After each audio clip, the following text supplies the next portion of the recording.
있었어요. 자, 그리고 할례를 받은 표를 가지고 있었어요. 그리고 솔로몬의 성전이 있었어요. 그러니까 결국 유대인들은 하나님으로부터 어떻게 보면 참 남들이 다른 민족들이 가지고 있지 않은 그 하나님의 정말 은혜의 증표가 많이 있었는데요. 그것으로 인해서 오히려 하나님 앞에 더 나아가고 하나님을 섬기는 그러한 삶을 살지 않고 오히려 율법을 내세우고 할례받은 표를 자랑하고 자신들의 그 어마어마한 화려한 성전을 자랑했던 것이죠. 오히려 그것이 자신의 책임을 하나님 앞에 다 했던 것처럼 이렇게 하나님을 자신들을 위해 사용했던 것입니다. 자, 하나님은 분명히 나의 하나님이십니다. 그죠? 그리고 저와 여러분의 편이십니다. 자, 그리고 하나님은 분명히 나와 함께 하십니다. 틀린 말은 절대로 아닌데요. 하지만 그것이 뜻하는 바가 하나님은 언제나 내 말대로, 내 뜻대로 해주셔야 한다는 것과는 다르다는 것입니다. 자, 여러분, 우리의 뜻과 상관없이, 우리의 생각과는 상관없이 우리의 어떻게 보면 생각들과 우리의 그 의도와 우리의 시도들을 다 하나님은 꺾어버리시고 오히려 하나님은 스스로 하나님의 하나님 되심을 나타내신다는 것을, 그 하나님이라는 것을 우리가 다시 한번 하나님에 대한 올바른 이해를 이 시간 가질 수 있기를 바랍니다. 결국 오늘 우리가 읽은 그 사무엘 4장의 말씀이요, 우리에게 그러한 교훈을 말씀해 주고 있는 것이에요. 그리고 그 하나님 앞에 우리가 과연 어떠한 모습으로 하나님 앞에 나가야 하는가, 이런 것들을 우리에게 가르쳐 주고 있다는 것이죠. 자, 오늘 본문 말씀 1절을 한번 보시면요, 자, 이렇게 말씀하고 있습니다. 사무엘의 말이 온 이스라엘에 전파되니라, 이렇게 말씀하고 있는데요. 이 말씀을 보면은 역시 하나님은 이스라엘을 버리지 않으셨어요. 그리고 이스라엘 편이시라는 것을 우리가 알 수 있습니다. 그들과 함께 하시는 하나님이라는 것을 우리가 알 수 있어요. 사무엘의 말이 온 이스라엘 땅에 전파되었다. 자, 여러분, 사무엘이 누구죠? 우리가 잘 알고 있는 사무엘 계속 살펴봤는데, 자, 이스라엘의 어두운 역사를 이제 마무리하고 하나님의 말씀으로 백성들을 이제 새롭게 하나님 나라로 인도할 하나님이 세워주신 참 위대한 선지자였단 말이에요. 그러니까 하나님은 그 사무엘을 통해서 이스라엘의 그 새 시대를 여전히 신실하게 계속해서 준비해오고 있었다는 것입니다. 그런데 여러분, 중요한 문제는 뭐냐면요, 이스라엘이 하나님과 함께 하지 않았다는 데 있어요. 하나님은 그렇게 신실하게 준비해오시고 그들을 위해서 함께 하셨는데도 불구하고 문제는 이스라엘이 하나님과 함께 하지 않았다는 것입니다. 자, 1절에 주는 그 상황은요, 아주 어떻게 보면 희망적이에요. 하나님의 말씀이 사무엘을 통하여 온 이스라엘에 전파되었습니다. 하지만 실제로 당시에 그 이스라엘의 어떤 영적인 삶을 우리가 살펴보면요, 이방의 문화에 젖어 있어서 타락해 있었고, 그들은 하나님 말씀을 떠나서 자기 소견대로 그렇게 옳은 대로 행했던, 아직까지는 심하게 아주 부패해 있었던 그런 상황이었다는 것이죠. 자, 이런 가운데, 여러분, 이런 상황 가운데 오늘 본문에 보니까 이스라엘 백성이 하나님은 그래도 자기 편일 것이라고 생각하면서 어찌하여 여호와께서 우리에게 이렇게 패배하게 하시는가, 자, 이런 말을 한다는 거예요. 자, 이렇게 블레셋 전쟁에 임하는 모습이라는 것이죠. 여러분, 이 모습을 우리가 보면서 여러분, 우리는 우리의 삶의 모습을 그대로 비춰볼 필요가 있다는 것입니다. 우리도 똑같이 여전히 하나님은 우리에게 신실하시지만 우리가 그 삶에 못 미치는 삶을 살면서 어떻게 하나님이 우리에게 이렇게 할 수 있을까라는 그런 식의 삶을 우리도 여전히 하나님은 내 편일 거야 라는 생각으로 살아가고 있다는 것이죠. 여러분, 하나님은 늘 우리와 함께 하십니다. 하나님은 신실하시고요, 하나님의 말씀은 늘 우리 가운데 있어요. 변함없는 하나님이세요. 근데 중요한 것은 내가 그 하나님을 정말 떠나지 않고 하나님과 함께하는 삶을 마음을 다하고 있는지, 그 삶을 살아가려고 하고 있는지 우리는 그것을 놓쳐서는 안 된다는 것입니다. 그렇지 않으면 오늘 본문에 나왔던 이 이스라엘 백성들, 이 모습처럼 우리도 똑같은 잘못된 그런 신앙의 실수를 계속 반복할 수밖에 없다는 것입니다. 여러분, 그렇기 때문에 오늘 이 전쟁에 패한 모습을 우리가 보면서요, 그들이 원하는 대로, 그들의 기대하는 바대로 하나님이 승리를 주지 않으시고 오히려 패배하게 하고 언약궤마저 빼앗아 버리는 그런 상황까지 되는 결과를 보면서 오히려 그 가운데 하나님의 뜻은 과연 무엇일까? 여러분, 이것을 우리가 생각해 봐야 된다는 것이죠. 자, 이스라엘의 가장 큰 문제는요, 자신들이 전쟁에서 패한 원인에 대해서는 잘 알지 못하고 깨닫지 못하고 오히려 엉뚱한 해결책을 썼다는 데 있어요. 전쟁에서 패한 원인이 자신들에 있다는 것을 깨닫지 못하고 언약궤를 가져와라. 언약궤가 함께하지 않았기 때문에 우리가 진 것이다. 다른 말로 하면 뭐냐면 하나님이 함께하지 않았기 때문에 우리가 졌다. 그러니까 빨리 하나님 데려와라. 언약궤 데려와라. 이렇게 판단했다는 것이죠. 그래서 그 언약궤를 전쟁터로 가져오게 되는 아주 우스운 모습이 오늘 본문에 나옵니다. 그게 3절 말씀이에요. 자, 사실 이 전쟁의 결과는 여러분 이스라엘이 약해서 패배한 것도 아니고 블레셋이 강하다고 해서 패배한 것도 아니고 그렇다고 해서 하나님이 블레셋에게 또 패배한 것도 더더욱 아닙니다. 자, 우리가 뒤에 오늘 읽지 않는 뒤 본문을 계속 읽다 보면은 어떠한 일이 일어나면은 빼앗긴 언약궤는 블레셋 땅으로 들어가서 오히려 그 적진에서 그들의 우상이었던 다곤신을 그냥 하나님이 스스로 다 박살내세요. 신전에 있는 다곤신을. 자, 그러니까 오히려 이 전쟁을 통해서 하나님은 이스라엘도 심판하시고 그 다음에 블레셋도 심판하시고 하나님의 그 이스라엘의 요청에 의해서 움직이지 않는, 결코 그렇게 행하지 않는 하나님이라는 것을 아주 이 전쟁을 통해서 일부러 이스라엘을 패하게 하시면서 똑똑하게 가르쳐 주시는데 더 큰 의미가 있다는 것입니다. 자, 그러니까 패배 가운데 이스라엘은 하나님한테 물어봤어야 돼요. 어떻게 해서 하나님이 우리를 패배하게 했는가? 어떻게 보면 이 질문은 맞는 질문인데 정말 그렇다면 우리가 과연 하나님 앞에 어떠한 모습인가? 이러한 것을 먼저 물었어야 했다는 것이죠. 오히려 하나님 앞에 겸허히 엎드리고 자신을 돌아보는 그 기회가 되어야 했다는 것입니다.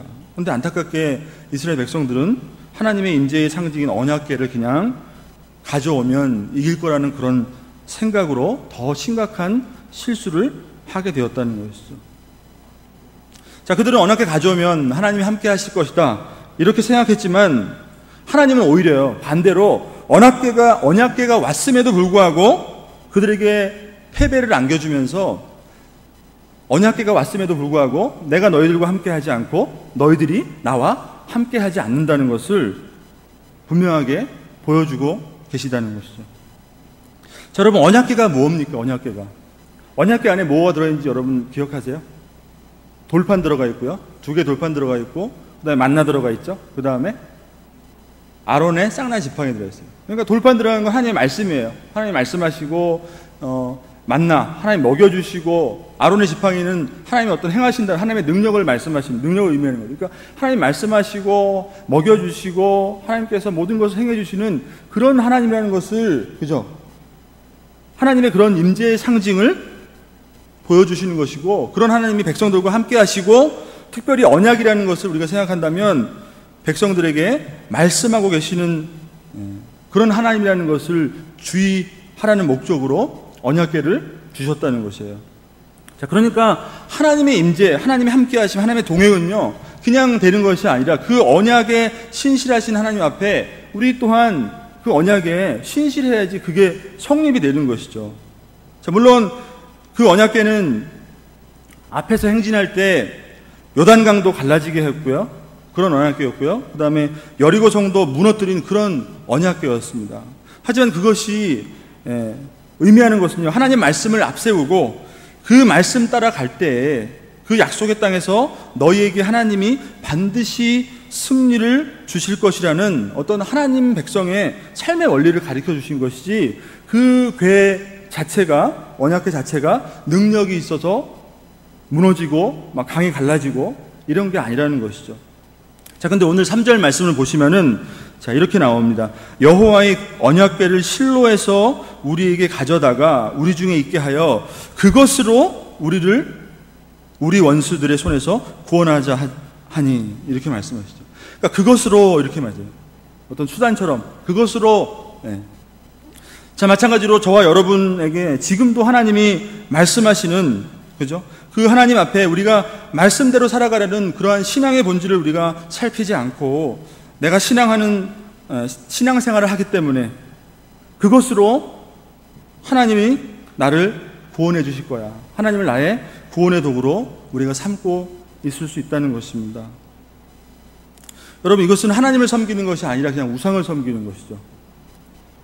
자, 보이지 않는 하나님은 내가 움직일 수 없는 것이죠. 보이지 않는 하나님은 우리가 움직일 수 없는 거죠. 우리 뜻대로 움직여주시는 하나님이 아니라는 것이에요.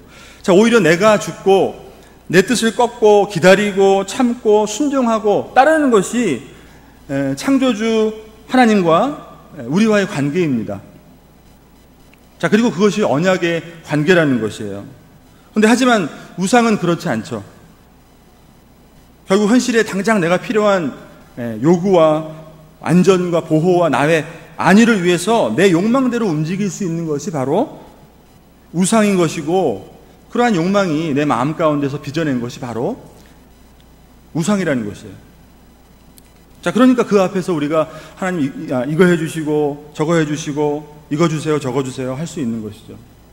자, 출애굽기 32장 보시면 백성들이 타락해서 금송아지 우상을 만드는 장면이 나오는데요. 거기서 뭐라고 말하냐면 우리를 위하여 우리를 인도할 신을 만들라, 이렇게 백성들이 이야기합니다. 그리고 그 금송아지를 만든 그 앞에서 이는 너희를 애굽 땅에서 인도하여 낸 너희의 신이로다, 이렇게 말하고 있다는 것이죠. 여러분, 하나님과 우리의 관계는 하나님이 우리에게 신실하시기 때문에 그 신실하신 하나님 앞에 우리도 신실함으로, 그죠? 그 관계가 하나님과 나의 관계가 되는 것이지, 그냥 그것을 믿지 않고는 그것은 하나님이 아닌 것이죠. 우리 하나님이 아닌 것이죠. 자, 그러니까 하나님은 우리의 목적을 위해 존재하는 분이 절대로 아니라는 것을 여러분 오늘 말씀을 통해서 다시 한번 기억할 수 있었으면 좋겠습니다.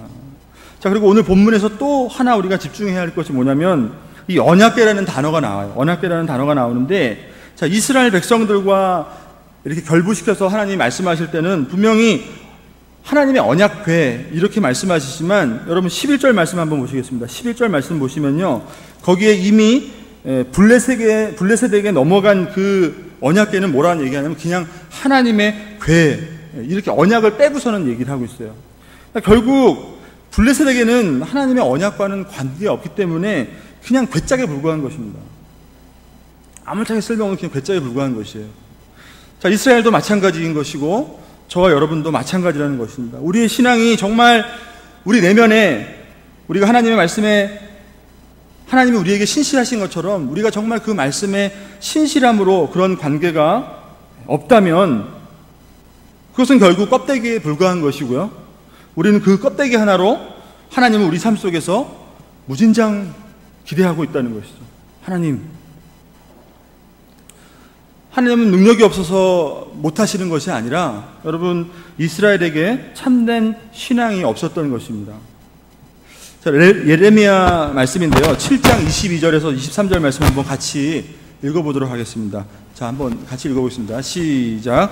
사실은 내가 너희 조상들을 애굽 땅에서 인도하여 낸 날에 번제나 희생에 대하여 말하지 아니하며 명령하지 아니하고 오직 내가 이것을 그들에게 명령하여 이르기를 너희는 내 목소리를 들으라. 그리하면 너는 하나님 되겠고 너희는 내 백성이 되리라. 너희는 내가 명령한 모든 길로 걸어가라. 그리하면 복을 받으리라 하였으나.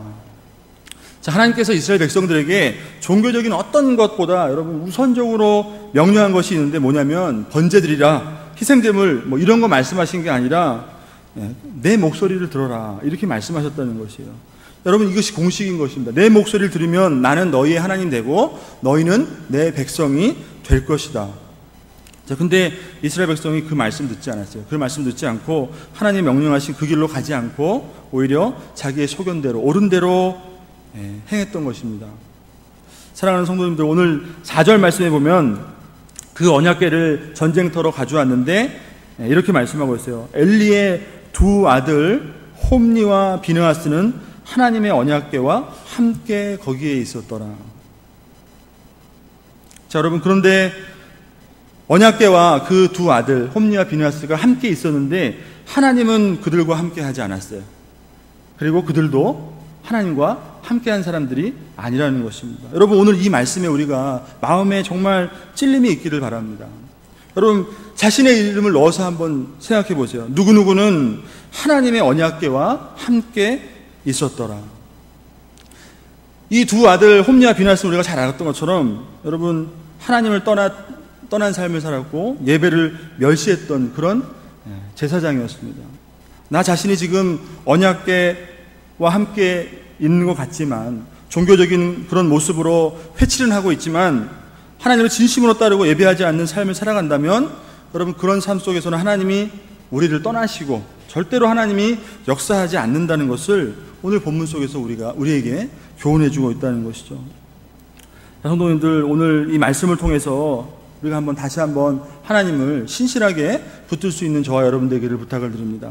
우리도 세상 살면서요, 늘 승리를 외치며 살아갑니다. 왜냐하면 하나님이 나와 함께 하시기 때문에요. 하지만 성경을 보면 가나안 땅에서 약속된 그 승리는 다르게 얻어지는 것이 아니라 그들이 하나님 말씀대로 살 때 주어지는 축복이라는 것을 분명히 성경에서 계속해서 말씀하고 있다는 것이에요. 먼저 하나님의 백성으로서 우리가 세상 가운데 오늘 하루도 여러분 말씀대로 살아가는데 승리하는 저와 여러분 되기를 주의 이름으로 축복합니다. 그리고 살다가 여러분, 오늘 본문의 말씀처럼 어찌하여 이런 일이 나에게, 여러분, 이런 일을 하나님께서 나에게 경험시켜 주시면요, 그때 무조건 그냥 세게 기도하지 마시고 그냥 하나님이 무조건 해주실 거야 이렇게 하지 마시고요, 여러분, 자신을 다시 한번 돌아보고 다시 한번 나에게 지금까지 신실했던 하나님, 다시 한번 그 관계를 회복하고 나 또한 하나님 앞에 신실한 관계로 다가설 수 있는 우리 모두가 되기를 주의 이름으로 축복합니다. 자, 한번 제가 기도하겠습니다.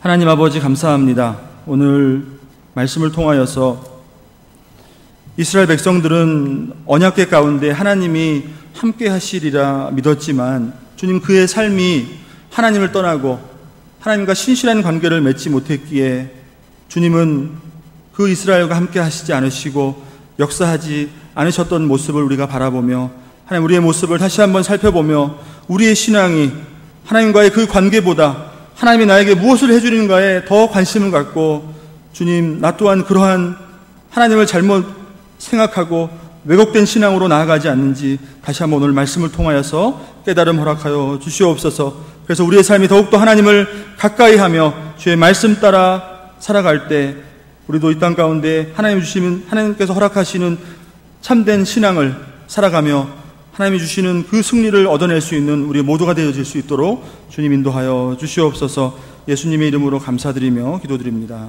아멘.